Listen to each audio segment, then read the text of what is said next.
पनवेल महानगरपालिकेनं प्लास्टिक पिशवी विक्री संदर्भात धडक कारवाई सुरू ठेवल्यानं पालिका क्षेत्रातून प्लास्टिक पिशव्या हद्दपार होण्याच्या मार्गावर आहेत। शहराची प्लास्टिक मुक्तीकडे वाटचाल सुरू असल्याचं आरोग्य विभागाकडून सांगण्यात आलंय। काही प्लास्टिक पिशव्या अत्यंत पातळ असतात, ज्यामुळे त्यांचा पुन्हा वापर करताना अनेक अडचणी येतात। या प्लास्टिक पिशव्यांचा कचरा जगाची मोठी समस्या बनले। हा कचरा गाळ बनवून आपल्या सांडपाणी वाहून नेणाऱ्या पाईपमध्ये, गटारांमध्ये, जमिनीत, नाल्यांमध्ये, नद्या आणि समुद्रांमध्ये अडकून पडतो।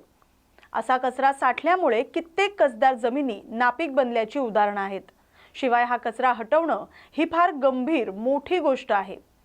याखेरीज प्लास्टिक पिशव्यांचा हा कचरा इकडून नेऊन दुसरीकडे टाकला तरी तो नष्ट करणं शक्य नाही। त्यामुळे जगात प्लास्टिक पिशव्यांचा कचऱ्याचे ढीग वाढतच चाललेत। आज आपण खरेदी करताना वेस्टर्न, कचरा फेकणं अशा अनेक कारणांकरता प्लास्टिक पिशव्यांचा वापर करत असतो आणि याच प्लास्टिक पिशवीचं विघटन होण्यासाठी सुमारे 1000 वर्ष लागतात। प्लास्टिक पिशव्या येण्याआधी माणूस वस्तू ठेवण्यासाठी प्राणीजन्य पदार्थांपासून बनवलेल्या पिशव्या किंवा आवरणांचा वापर करत होता।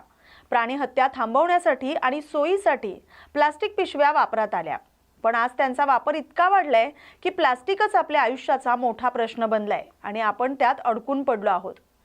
मंडई परिसरात अनेक छोट्या विक्रेत्यांकडून सर्रास प्लास्टिक पिशव्यांमधून मालाची विक्री केली जात होती। शहरात मोठ्या संख्येने किरकोळ विक्रेते फळ विक्री करतात। बहुतांश किरकोळ विक्रेते आणि फेरीवाले हे सर्रासपणे मान्यता नसलेल्या प्लास्टिकच्या पिशव्या ग्राहकांना देतात। त्यामुळे कचऱ्याचा गटार तुंबण्याचा प्रश्न दिवसेंदिवस बिकट होत चाललाय। पालिकेच्या पथकांकडून कारवाई करण्यात येते। पर्यावरणास घातक असलेल्या प्लास्टिक पिशव्यांवर राज्य सरकारकडून बंदी असल्यामुळे पनवेल शहर महापालिकेच्या क्षेत्रीय कार्यालयाच्या पथकाकडून शहरभर कारवाई सुरू करण्यात आली। काही फेरीवाले, किरकोळ विक्रेते पिशव्यांमधून त्यांच्या मालाची सर्रास विक्री करत असतात, असं फेरीवाले, विक्रेते क्षेत्रीय कार्यालयांच्या पथकाच्या रडारवर आहेत। स्वच्छता ही घरची लक्ष्मी हे ब्रीदवाक्य आपण आपल्या स्वतःच्या घरासाठी कटाक्षाने पाळतो।